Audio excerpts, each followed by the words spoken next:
वो खेला जा रहा है। और उसकी मिसाल मैं वाज़े तौर के ऊपर आपको नजर आती है, मैं आपको दिखाऊंगा ये स्क्रीन पे आपको जो है वो शोबाज शरीफ साहब जो है वो अपनी शोबाजियां करते हुए नजर आ रहे हैं। अब ये शोबाज शरीफ साहब की ये जो शोबाजी है, आप यकीन जानिए कि बंदे को देख के इतना शदीद जो है वो अफसोस होता है इनकी हरकतों के ऊपर। जरा सुनिए कि ये क्या कह रहे हैं और क्या सुना रहे हैं। ये कह रहे हैं जी सरकारी इदारे जो हैं उनको किसी भी तौर के ऊपर जो है ये इजाजत नहीं होनी चाहिए कि वो गवर्नमेंट के कॉन्ट्रैक्ट्स लें। ये फरमा रहे हैं शोबाज शरीफ साहब। इस वक्त आपको जो वीडियो नजर आ रही है उसके अंदर ये आपने क्लिप देखा ही होगा, काफी मशहूर क्लिप है, कोई इतनी खास क्लिप है कोई नहीं, लेकिन मैं चाहूंगा कि फिर भी आप इसको एक दफा देख लें और सुन लें। सुनिएगा क्या फरमाते हैं जी। नहीं गलत। How can ministry compete in sir उन्होंने एक कंपनी नो नो बिल्कुल नहीं करेंगे इसको। आप drop this, go for fresh bidding. जो जो जिनका काम उनको साझे, मिनिस्ट्रियां कहाँ आ गई इस काम के लिए भाई? सर इसमें अगर आप ये केएमडी अगर आप एक्सप्लेन करें। Sir railway construction Pakistan limited is a state owned enterprise. कहाँ आपने ये सड़कें बनाई मुझे बताएं? सर हमने 25 ब्रिजेस बनाए हुए हैं। कहाँ? सर जैसे राशिद में खास का ब्रिज है, G13 का अंडरपास है, उसका ओवरहेड ब्रिज है, और इसके अलावा 1980 से ये कंपनी काम कर रही है। मैंने तो आज तक पंजाब में 13 साल काम किया। सर इन्होंने अपनी कोड फॉर्मेलिटी सारी पूरी बिल्कुल मुझे ठीक है सर। इन द मॉर्निंग कल सुबह मैं इतना नहीं करता भाई। हुकूमतें कहाँ बन गई अपना ये ठेकेदारी काम? This is not job of the government. हुकूमतें कहाँ बन गई ठेकेदारी के काम में? जिनका काम उनको साझे, जिनका काम उनको साझे। मुझे प्रेजेंटेशन दे इस तरह नहीं होगा। तो जी मुझे प्रेजेंटेशन इस तरह नहीं होगा। ये शोबाज शरीफ साहब ने फरमाया एक इस्लामाबाद के अंदर। शोबाज शरीफ साहब से पूछे कि इतनी बड़े आप जो है वो चरी लासम अगर आप नहीं है और इतनी आपके अंदर अगर हिम्मत है, तो फौज का कहां से काम आ गया? खेती बाड़ी करनी, गरीब किसानों का इस्तेसाल करना, कॉर्पोरेट फार्मिंग करनी। फौज का काम तो दिफा करना है, और दिफा तो फौज आपकी करण जोगी रह ही नहीं गई। और फौज का काम ये गाजर टिंडे मूलियां लगाना तो नहीं है। फौज को जाके बताएं कि आप अपना काम करें ताकि बाजोड़ में धमाके ना हो, ताकि कुरम एजेंसी जो है उसमें सुकून हो, ताकि बलूचिस्तान के अंदर जो है वो अमन आ सके, ताकि जो अगला प्लान मैंने आपको 30 जुलाई को बताया था कि बाकायदा तौर के ऊपर प्लानिंग की जा रही है। मैंने आपको वीलॉग में कल अकबर हुसैन के साथ बताया कि बाकायदा तौर के ऊपर जनाब मन प्लानिंग की जा रही है कि अगले साल इलेक्शन आना है मोदी जी का। अजित डोवाल साहब लोगों ने कहा जी पहुंचे में यूएई, ठीक है, मुत्तहदा अरब अमारात, वहां पे बातचीत ये वो कर रहे हैं कि जी हम सर्जिकल स्ट्राइक करेंगे, तो जवाब में आपने कोई काम करना नहीं है। क्योंकि नवाज शरीफ भी उनका अपना बंदा है, आपको पता है, ये खुद राजनाथ सिंह कह चुका है। और राजनाथ सिंह ने कहा कि जनाब हम पहले भी आ सकते थे, अब भी आएंगे, आइंदा भी आना है, अपने बंदे मरवा देते हैं और इस तरह के ड्रामे करते हैं। आपको पता है इलेक्शन से पहले ये बड़े लेवल के ऊपर बीजेपी का यही तरीका वारदात ये रहा है, और ये मैं नहीं, ये हिंदुस्तान वाले कहते हैं। और अब कहा यह जा रहा है कि अजित डोवाल ने अमरातियों को दरमियान में डाला कि हम कुछ अरसे के लिए ड्रामा करने आएंगे, सर्जिकल स्ट्राइक करेंगे, सर्जिकल स्ट्राइक के नाम पे पूरे हिंदुस्तान को लगाएंगे फुद्दू और वापस इलेक्शन के अंदर आ जाएंगे। आप लोगों ने जवाब नहीं देना, बस अंदाजा आप करें। और इसके ऊपर बातचीत चल रही है, और ये बात जब मैंने की थी उसके ऊपर जो है ज्यादा लोगों ने इसके ऊपर बातचीत जो है नहीं नहीं ये किस तरह हो सकता है, लोगों ने कहा हो ही नहीं सकता आदिल भाई, ये कैसे हो सकता है। कुछ शहजादे हमारे अपने यंग ऑफिसर्स भी, वो बेचारे भी समझ रहे थे कि सर ये तो नहीं है ना, ये तो बहुत ज्यादा होगी सर, ये पॉसिबल नहीं है। मैंने ट्वीट भी की थी और मैंने बड़ा डिटेल वीलॉग किया था। ट्वीट में मैंने आपको कहा 2019 में हिंदुस्तानी सर्जिकल स्ट्राइक की पाकिस्तान को पेशगी इतला ना होना मैगा इंटेलिजेंस फेलियर था, जिसका सहरा जो है वो उस वक्त के DGISI को जाता है। और इसके बाद आर्मी चीफ की कंप में ऐसे नहीं टांग रही थी, एस्केलेशन लैडर जो जो बढ़ता जा रहा था, मिसाइल दोनों तरफ लगने शुरू हो गए थे, मत्थे पे पसीने आ गए थे बाजवे के, ठीक है। और ये पता नहीं किधर से जट उठा के ले आए हैं जो हमारे हमारी जो है वो पाक फौज को तबाह हाल करके छोड़ गया है, और दरमियान में पीछे डिसीवर को छोड़ गया है। राजनाथ सिंह के हालिया बयान के बाद मोदी को जितवाने के लिए हिंदुस्तानी इलेक्शन से पहले अगला बड़ा सर्जिकल स्ट्राइक मुतवक्को है। ये बात मैंने आपके सामने 30 जुलाई को की, ठीक है। 2019 का DGCISI का ISI जो उस वक्त था, जो DGISI था 2019 में जो मेगा इंटेलिजेंस फेलियर हुआ था, वो आज का आर्मी चीफ है। अंदाजा आप कर लें, अंदाजा कर लें आप हो क्या रहा है अंदर में। फौज को इस लड़ने की जगह गाजर मूली टिंडे काश करने और गरीब किसानों का इस्तेसाल करने पर लगा रखा है। इंटेलिजेंस एजेंसियों को हिंदुस्तान की जासूसी के बजाय सियासी जोड़ तोड़ और कौम से बदमाशी पर मामूर कर रखा है। पिछली दफा तो जवाबी हमला करके इज्जत बच गई थी, अब की बार तो फंटास्टिक टी के भी हालात बनते नजर नहीं आ रहे। पाकिस्तान फौज के अफसरान भी पढ़े लिखे नौजवानों की तरह मुल्क से जिंदा भागने के चक्कर में है और तमाम चीजों से कतई नजर चाचू विस्की पार्टी में अपनी जो चाचू विस्की पार्टी है वो अपनी मस्तियों में मगन खाम ख्यालों में वक्त गुजार रही है।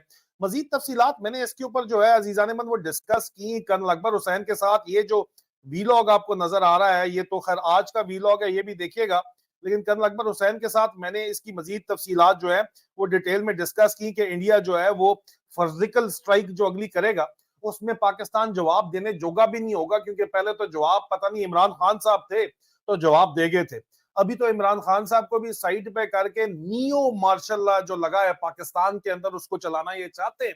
उसमें वाजे तौर के ऊपर बैन अल-अक़वामी सपोर्ट इनको बहरहाल चंद सर्कल से मिली हुई है।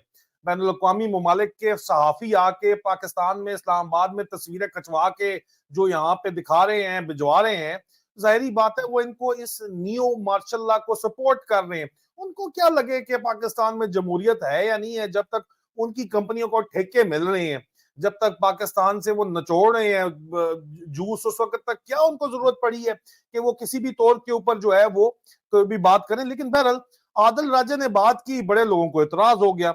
अब बात की है जनाब फॉर्मर जो इंडियन एडमिनिस्ट्रेशन जो है farmer administrator Indian health Kashmir के इंडिया के रूलिंग बीजेपी पार्टी के बारे में। वो कहते हैं कि ये जो है साजिश कर रहे हैं पाकिस्तान के साबका वजीर आजम नवाज शरीफ जिनके ऊपर इनका खर्चा लगा हुआ है और फौज के साथ मिलके कि ये Pakistan administrator Kashmir take over करें, इलेक्शन से पहले ये ड्रामाबाजी करें।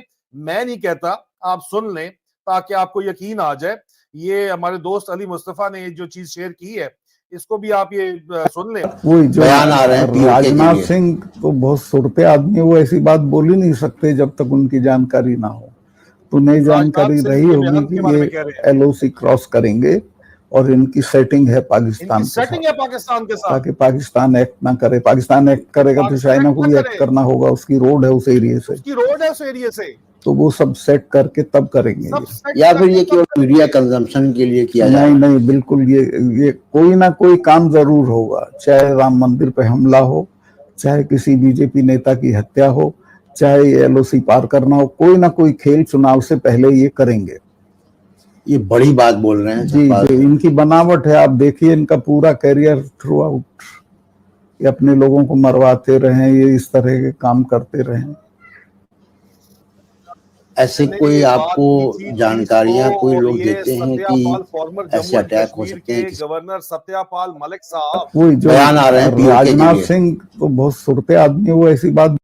लो जी, सत्यपाल मलिक साहब ने कहा है कि राजनाथ सिंह तो जो है वो बड़े समझदार आदमी है, वो ऐसी बात कर ही नहीं सकते। इनका पहले से सेटिंग हुई हुई है पाकिस्तान मिलिट्री के साथ, और 4 दिन पहले आसम मुनीर उधर ही बैठा हुआ था शेखों के पास, आपको अच्छे तरीके से पता है। वहां पे बातचीत चल रही है, मोदी ने वापस आना है, आसम मुनीर उनका चमचा और आसम मुनीर नौकर है नवाज शरीफ का। नवाज शरीफ वजीर आजम वापस आना चाहता है, इमरान खान को नाअहल करा के लेवल प्लेइंग फील्ड बना के जो वापस ही आना चाहता है। तो सबसे बड़ा सवाल है कि क्या पाकिस्तानी कौम जो है वो ये अभी लफाफे जो जिस तरह के बयानात दे रहे हैं, ग्रैंड लफाफे, जाने माने लफाफे, इनके बयानात की वजह से और इस तरह के ड्रामों की वजह से एक दफा फिर क्या पाकिस्तानी कौम जो है वो बेवकूफ बन जाएगी? क्या पाकिस्तानी कौम जो है वो इतनी फजूल फुद्दू कौम है, आप लोगों को इतना फुद्दू समझते हैं लोग कि आपको इतना आसान है बेवकूफ बनाना कि आप वहां पे एक सर्जिकल स्ट्राइक होगी, पाकिस्तान वाले जवाब भी नहीं देंगे और वो वहां पे इलेक्शन जीत जाएंगे और पाकिस्तान की मिट्टी पलीत वहां पे करेंगे, देखो तुम्हारी औकात ही कोई नहीं है, और पाकिस्तान चुप करके सुनेगा। पाकिस्तान का मीडिया उस पर बहस नहीं करेगा क्योंकि वो मीडिया फुली कंट्रोल्ड है।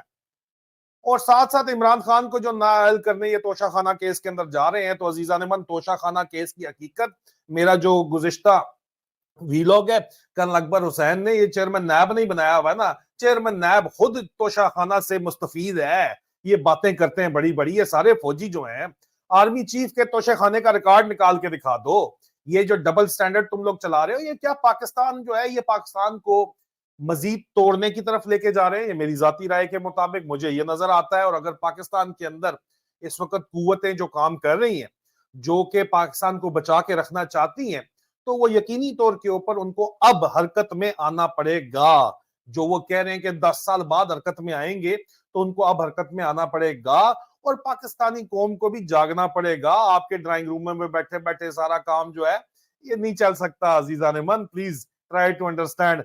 नहीं तो इसी तरह अगर आपने गुजारा करना है तो जिंदा भाग का ही नारा लगाना है। तो कितने भागे? 20 लाख सिर्फ भागे हैं 25 करोड़ में से, कितने भाग सकते हैं भाई? डंकियों के ऊपर बेचारे यूनान के समुद्रों में मारे जाते हैं और फिर गाने लगा रहे होते हैं कि जी हम प्रदेश के अंदर बैठे हुए हैं।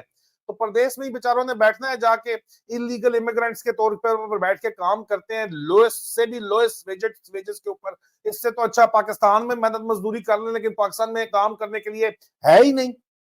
हाँ, टिकटॉक अकाउंट फेक बना लें तो 4 पैसे मिल जाएंगे। आजकल इनका ये काम ही ये प्रोपेगेंडे का चल रहा है। लेकिन इस डिसीवर को या इसके पूरे टब्बर को, ये जो असल गद्दार है इस मुल्क के, इनको ये चीज नजर नहीं आती। इनसे सवाल पूछना आपका काम है, इनसे सवाल पूछें। ये ड्रामा आखिर कब तक चलेगा? एक जज जिसको जो है कहा यह जा रहा है मुबैना तौर के ऊपर कि 5 अगस्त को जो टिकट उसके वीजे लग चुके हैं बाहर जाने के, जो इमरान खान की खुल के मुखालफत करता है, उससे इमरान खान के बारे में फैसला अभी आया नहीं है। लेकिन बड़े बड़े लफाफों से कमरान खान बैठा हुआ लिख रहा है। भाई मुझे पता है DGI-SPR के सामने दफ्तर में बैठा मैं गवाही देता हूं कि कमरान खान फौज के लिए काम करता है, MI के लिए काम करता है, ISI का सेक्टर कमांडर कराची का जो कहता है वो लिखता है। इस तरह के जितने भी ये लफाफे हैं आसपास सारे, मैंने अपनी कानों से सुना है भाई, मैंने अपनी कानों से सुना है, आंखों से देखा है। मैं नाम देखता हूँ, DGI-SPR के साथ मैं सामने बैठा हुआ था। डीजी जो है इंफॉर्मेशन ऑपरेशन ने कहा कि सर कमरान खान को फोन करें ना, उसको बताएं कि राजा ये बात कर रहा है। मेरी बात वो कर रहे थे। मैं कहा अच्छा है सिस्टम ये है, तुमने बताया। तो यार ये तो जूतियां पटकता था, हमसे लेते। इस तरह के सारे यार, ये मैं जाती बयान दे रहा हूं, मैं अब गवाह विटनेस स्टेटमेंट दे रहा हूं उन लोगों के बारे में। ये मेरी जाती राय नहीं है, मैं गवाह हूं इस बात का, मेरे सामने ये सारी बातें हुई हैं, ठीक है। और उसके बाद अगर आप मेरी हिस्ट्री उठा के देख लें, क्या मेरे तल्लुकात इन सब लोगों से नहीं है जिनका मैं नाम ले रहा हूं?